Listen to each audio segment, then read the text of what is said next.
गृह मंत्री डॉक्टर नरोत्तम मिश्रा ने रविवार को दोपहर पूर्व पुलिस मुख्यालय में वरिष्ठ अधिकारियों के साथ कोरोना महामारी से निपटने के लिए प्रबंधों को पुख्ता करने के इंतजामों की समीक्षा की।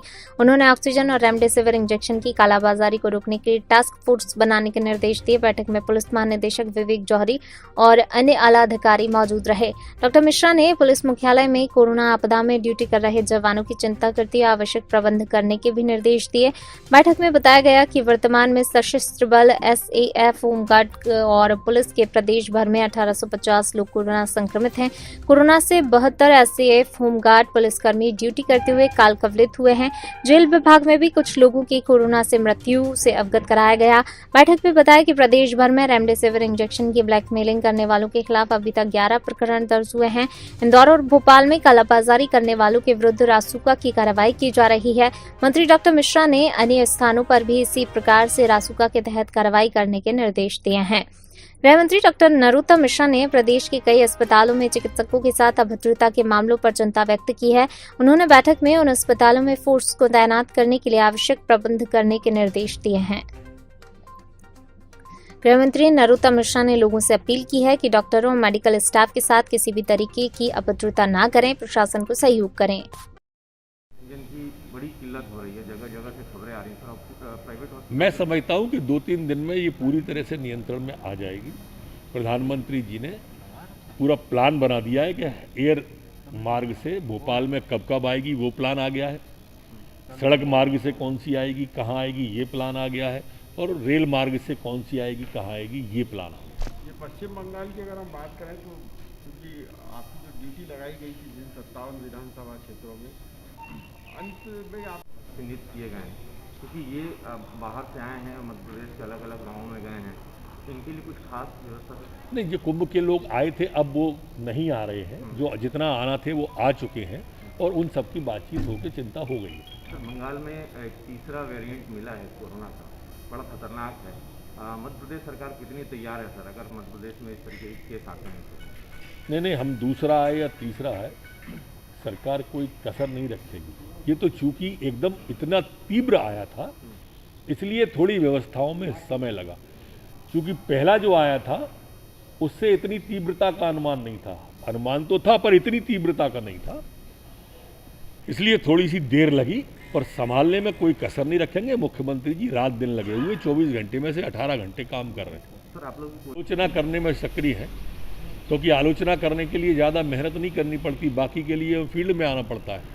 हमारे तो सभी सामाजिक संगठन, पार्टी के लोग भी और हमारे अनुषंगिक क्षेत्र के लोग भी लगातार जनता के बीच में और सेवा कर रहे हैं। ये सलाह जो कांग्रेस के लोग हमें दे रहे हैं, थोड़ी बहुत राजस्थान में दे दें, छत्तीसगढ़ में दे दें। भाई इतनी सी बात नहीं समझ रहे हैं कि ये आपदा राष्ट्रीय है, अंतर्राष्ट्रीय है। इसको मध्य प्रदेश में राजनीतिक नजरिए और चश्मे से न देखें। आओ मिलजुल के काम करें। काम करना नहीं है, सिर्फ आलोचना करना है, पीड़ादायी है। सर, मध्य प्रदेश में अब ग्रामीण इलाकों में है कि प्रदेश सरकार ऑक्सीजन दवाओं का इंतजाम तो नहीं कर रही है और सिर्फ अच्छा, फिर कौन कर रहा है? कमलनाथ जी कर रहे हैं। प्रदेश सरकार नहीं कर रहा तो कौन कर रहा है? उनने ग्वालियर का, मैं उनके ट्वीट देखता रहता हूँ, ग्वालियर का भी उल्लेख किया। अभी परसों के ट्वीट में कह रहे थे हमने गैस का इंतजाम कर दिया है। अरे भैया, 15 महीने तक इस सरकार का सुख भोगा।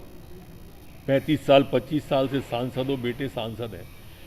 5 टैंकर नहीं ला पाए थे किराए के, भिजवा देते, हम धन्यवाद देते।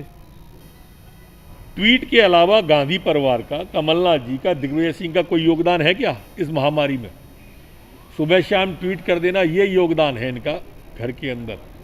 आज हमारे प्रधानमंत्री जी, मुख्यमंत्री जी, केंद्रीय गृह मंत्री जी आज लगातार 24 घंटे एयर मार्ग से, रेल मार्ग से, सड़क मार्ग से ऑक्सीजन की रेमडेसिविर इंजेक्शन की व्यवस्था कर रहे हैं। और मैं समझता हूं कि धीरे धीरे स्थिति नियंत्रण में आती जा रही है। इस कोरोना काल में कोरोना ने में से 52 या 50 हम सीटें जीतेंगे। एक तरफा वेव है वहाँ मोदी जी की, भारतीय जनता पार्टी की, और मुझे नहीं लगता कि अब कोई ताकत तृणमूल की सरकार को बचा पाएगी। जनता ने मन बना लिया है, और जनता जब मन बना लेती है तो बड़े बड़े दरख्त उखड़ जाते हैं। सर लगता नहीं कि कोविड से निपटने के लिए जो आप तो काम कर ही रहे हैं, ऑल पार्टीज की कमेटी भी बना दी जाए या ऑल पार्टीज की कमेटी बना के उससे भी भाई अब ताकि वो विश्वास- उन लोगों की क्या कमेटी बनाने की बात कर रहे हो, हम तो सब पे तैयार हैं जो बिना फील्ड में जाए आलोचना कर रहे हैं, बिना गांव में जाए गांव की बात कर रहे हैं। ऐसे लोगों से फिर भी हमारे मुख्यमंत्री जी तो लगातार बात कर रहे हैं, आप आदेश करोगे तो हम भी बात करेंगे, लेकिन किसी बात को समझो तो आलोचना के पहले। बिना समझे आलोचना, सिर्फ कमरों के अंदर बैठ के कोई एक भी व्यक्ति आपको बताइए इन कांग्रेस के नेताओं का जो फील्ड में आपको दिखाओ, सिंगल मैन किसी अस्पताल में दिखा, आईसीयू में दिखा, कोविड सेंटर में दिखा, आइसोलेशन में, कहीं भी कोई दवा बांटता एक जना नहीं है, लेकिन उसके बाद भी आलोचना। अरे भाई सब मिलके आओ ना, ये आपदा किसी व्यक्ति की या किसी पार्टी की नहीं है, ये वैश्विक आपदा है। जहां भाजपा नहीं है वहां भी है ये आपदा, जहां भारतीय नहीं है वहां भी ये आपदा है। तो आपदा है तो इसको मिलजुल के अगर फेस करें तो शायद उनके नाम पर भी अच्छी राय बनेगी। आलोचना करना बहुत आसान होता है, काम करना कठिन होता है। आओ मेरे विपक्षी साथियों, मिलकर काम करें। हमने पूरी तरह से मुस्तैदी कर ली है। बाहर से आने वाले प्रवासी मजदूरों के लिए गांव के बाहर क्वारंटाइन सेंटर वहाँ बनाए हैं। 5 लोगों की समिति गठित की है, जिसमें पटवारी है, पंचायत के सेक्रेटरी हैं, ऊषा आशा कार्यकर्ता जो गांव में रहती है, आंगनवाड़ी कार्यकर्ता जो गांव में रहती है, ये लोग हैं, ये उनको देखेंगे, चिंता करेंगे। गांव के लोगों में भी जन जागरण अभियान इसका चलाया जा रहा है। सर जो कुंभ से लोग लौटे हैं